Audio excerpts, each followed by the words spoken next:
존경하는 국민 여러분, 김진표 국회의장님과 의원 여러분, 저는 오늘 새 정부의 첫 번째 예산안을 국민과 국회에 직접 설명드리고 국회의 협조를 부탁드리고자 5개월여 만에 이 자리에 다시 섰습니다. 우리를 둘러싼 대내외 여건은 매우 어렵습니다. 전 세계적인 고물가, 고금리, 그리고 강달러의 추세 속에서 금융시장 변동성은 커지고 경제의 불확실성은 높아졌습니다. 취약계층과 사회적 약자들이 입는 고통은 점점 커지고 있습니다.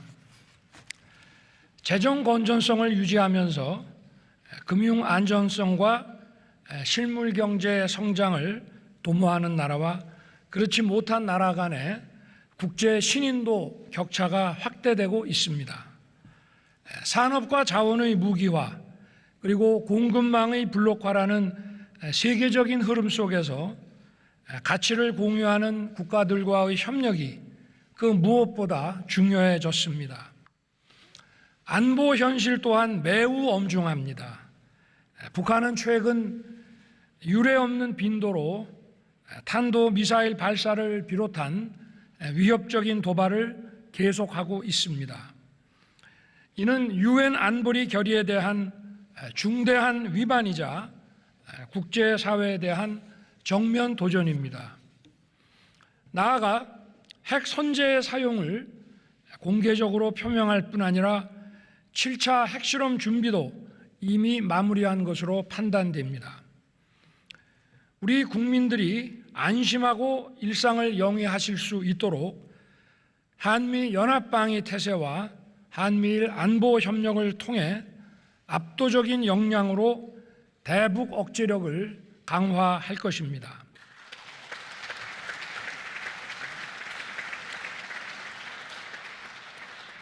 북한이 비핵화의 결단을 내려 대화의 장으로 나온다면 이미 취임사와 8.15 경축사에서 밝혔듯이 우리 정부는 담대한 구상을 통한 정치, 경제적 지원을 다할 것입니다. 경제와 안보의 엄중한 상황을 극복해 나가기 위해서는 여야가 따로 있을 수 없습니다. 국회의 협력이 절실합니다.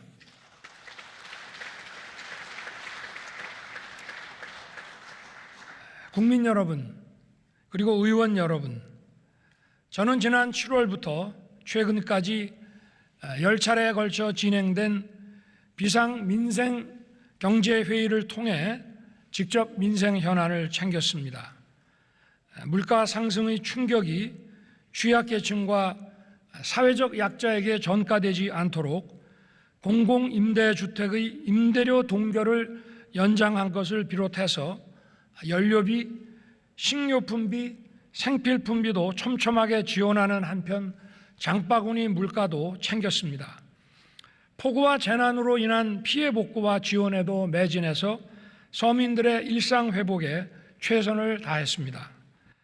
우리 경제의 버팀목인 수출 경쟁력을 강화하기 위해 역대 최대 규모인 351조 원의 무역 금융을 공급하는 한편 6조 원 규모의 안심 고정금리 특별대출과 50조 원을 상회하는 채권 시장 등의 안정화 조치를 취해 중소기업을 살리기 위한 유동성 공급도 시행한 바 있습니다.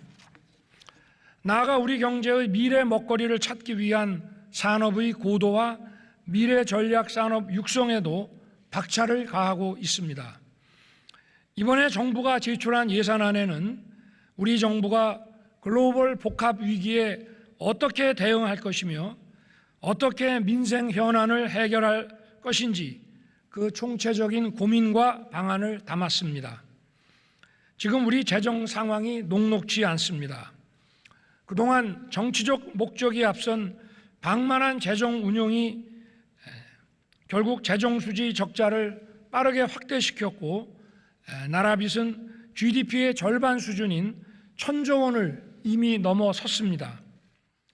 세계적인 고금리와 금융 불안정 상황에서 국가 재정의 건전한 관리와 국제 신인도 확보가 그 무엇보다 중요합니다. 뿐만 아니라 경제 성장과 약자 복지의 지속 가능한 선순환을 위해서는 국가 재정이 건전하게 버텨주는 것이 매우 중요합니다. 정부는 지난 7월에 국가재정전략회의를 통해 건전 재정 기조로 내년 예산안을 편성하기로 확정한 바 있습니다. 내년도 총 지출 규모는 639조 원으로 2010년 이후 처음으로 전년 대비 예산을 축소 편성했습니다.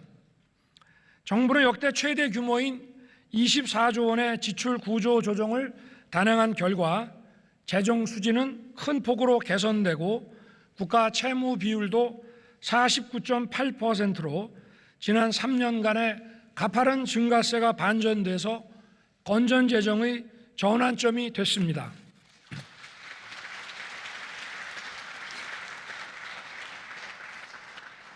공공부문부터 솔선하여 허리띠를 바짝 졸라맸고 이렇게 절감한 재원은 서민과 사회적 약자 보호, 또 민간 주도의 역동적 경제 지원, 국민 안전과 글로벌 리더 국가로서의 책임 강화에 투입하고자 합니다.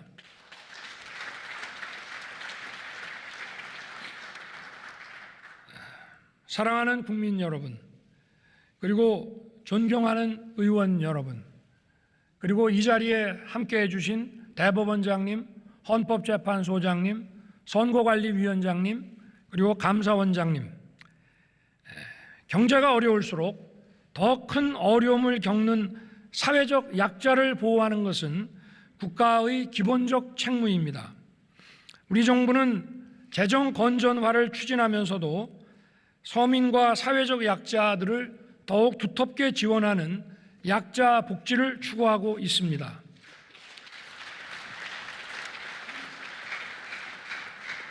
기존 중위소득을 역대 최대폭으로 조정해서 4인 가구 기준 생계급여 최대 지급액을 인상함으로써 기초생활보장 지원에 18조 7천억 원을 반영했습니다. 저임금 근로자, 특수형태 근로종사자, 그리고 예술인들의 사회보험 지원 대상을 확대하여 27만 8천 명을 추가 지원할 것입니다. 근로환경이 열악한 50인 미만의 소규모 사업장 7천여 곳에 휴게시설 설치 등 근로환경 개선을 획기적으로 실행할 것입니다. 아울러 장애인과 한부모 가족에 대한 맞춤형 지원도 강화할 것입니다. 장애 수당을 8년 만에 처음으로 인상하고 발달장애인에 대한 돌봄 시간을 하루 8시간까지 확대함과 아울러 장애인 고용장려금도 인상할 것입니다. 또한 중증장애인의 콜택시 이용 지원을 확대하고 저상버스도 2,000대를 추가 확충하는 등 장애인의 이동권을 최대한 보장하겠습니다. 한부모 자녀 양육 지원 대상을 현재의 중위소득 52%에서 60%까지 대폭 확대하겠습니다.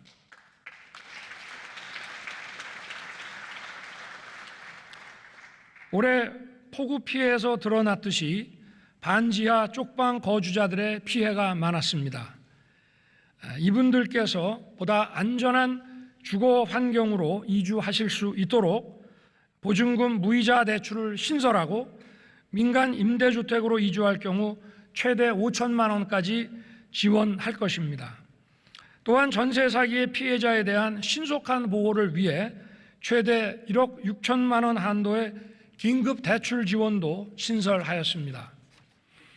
우리 청년들에게는 청년 원가주택과 역세권 첫집 5만 4천 호를 신규 공급하고 청년들의 중장기 자산 형성을 지원하기 위해 청년 도약 계좌를 새로 도입하는 한편 청년 내일 저축계좌 지원 대상 인원을 확대하겠습니다.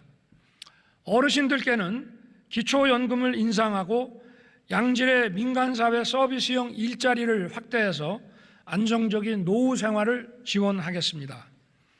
물가 상승으로 인한 서민들의 필수 생계비와 장바구니 부담을 덜어드리기 위한 예산도 적극 반영하였습니다.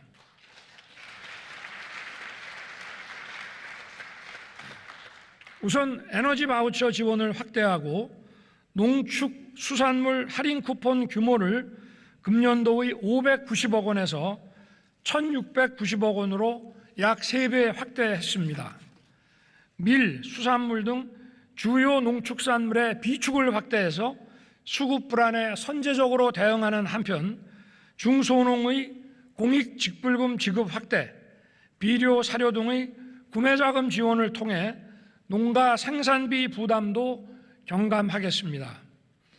아울러 지방소멸 대응 특별양여금을 1조 원으로 확대하고 국가균형발전 특별회계 투자 규모를 지역 수요가 높은 현장 밀착형 자율사업을 중심으로 대폭 확대하여 지역 주도로 성장 동력을 찾을 수 있도록 돕겠습니다.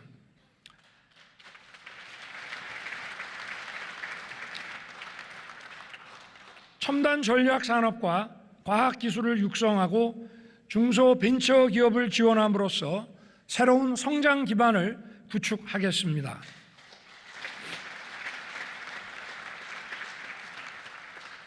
먼저 메모리 반도체의 초격차 유지와 시스템 반도체의 경쟁력 확보를 위해 전문 인력 양성과 연구 개발, 인프라 구축 등에 총 1조 원 이상을 집중 투자하겠습니다. 또 문어직 원자력 생태계 복원이 시급합니다. 원전 수출을 적극 지원하고 소형 모듈 원자로와 원전 해체 기술 개발 등 차세대 기술의 연구 개발을 지원하겠습니다.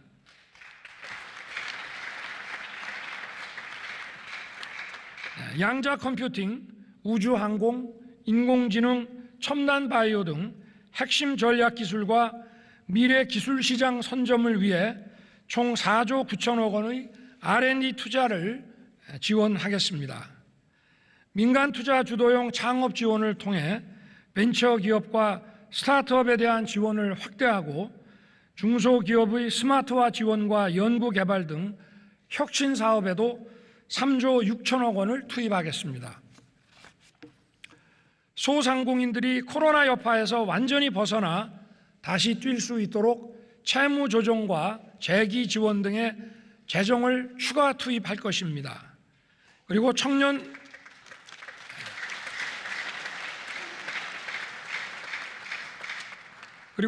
농업인에 대한 영농정착지원금, 맞춤형 농지와 금융지원 등을 패키지로 제공해서 농업 혁신을 주도할 수 있도록 돕겠습니다. 국민 편의와 미래 산업 기반인 교통 혁신도 이뤄내도록 하겠습니다. 수도권 GTX는 기존 노선의 적기 완공과 신규 노선 계획에 총 6,730억 원을 투자하고 도심 항공교통, 개인형 이동수단 등 미래 교통수단의 조기 상용화를 위해 실증 실험시설, 환승센터 구축 이런 것을 비롯한 기술 혁신 기반을 조성하겠습니다. 또 홍수 가뭄 등 자연재해에 대비하기 위해 대심도 빗물 저류 터널 3개소 설치를 지원하고 스마트 예보 시스템 구축 등 재해 예방 체계도 강화하겠습니다. 또 보행자 교통 안전을 위한 횡단보도 조명 등 시설 개선, 어린이 보호구역 무인 단속 장비 확대 등을 통해 생활 속의 안전도 꼼꼼하게 챙겨가겠습니다.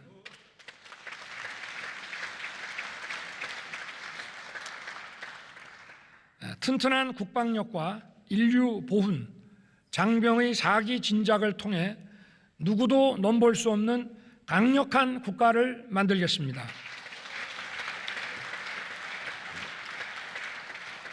안보 위협에 대응하여 현무 미사일 F-35A, 패트리어트의 성능 개량, 장사정포 등에 대한 요격 체계 등 한국형 삼축 체계 고도화에 5조 3천억 원을 투입하고 로봇 드론 등 유무인 복합 무기 체계 전환을 위한 투자, 그리고 군 정찰 위성 개발, 사이버전 등 미래 전장 대비 전력 확충을 위한 투자도 확대하겠습니다. 국가를 위한 헌신에 존중과 예우를 하는 것은 강한 국방력의 근간입니다.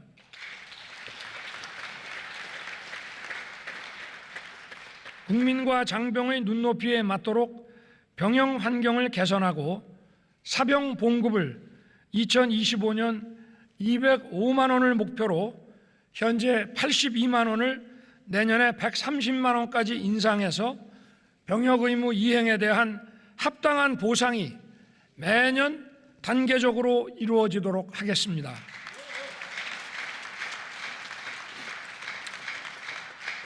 아울러 보훈급여를 2008년도 이후 최대폭으로 인상하고 참전 명예수당도 임기 내 역대 정부 최대폭으로 인상할 것입니다.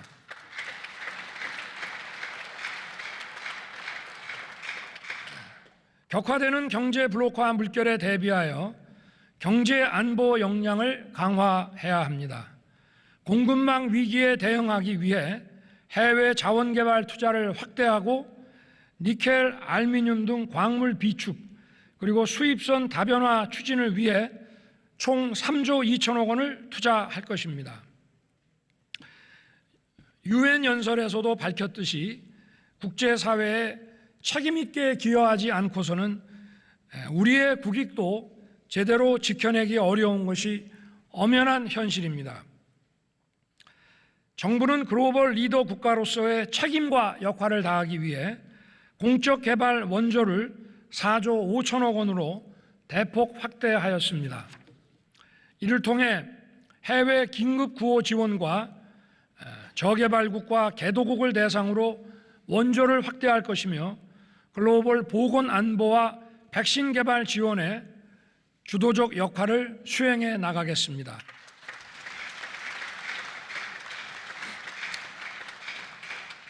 존경하는 국민 여러분, 김진표 국회의장님과 의원 여러분, 대법원장님, 헌법재판소장님, 선거관리위원장님, 그리고 감사위원장님, 예산안은 우리 대한민국이 나아가야 할 방향을 담은 지도이고 국정 운영의 설계도입니다. 정부가 치열한 고민 끝에 내놓은 예산안은 국회와 함께 머리를 맞댈 때 완성할 수 있을 것입니다. 지난해 5월 코로나 피해 자영업자 소상공인 지원 휴경도 국회의 초당적 협력으로 무사히 확정 지을 수 있었습니다. 우리 경제를 둘러싼 불확실성이 지속되고 있는 시기에 국회에서 법정 기한 내 예산안을 확정해서 어려운 민생에 숨통을 틔워주시고 미래 성장을 뒷받침해 주시기를 기대합니다. 감사합니다.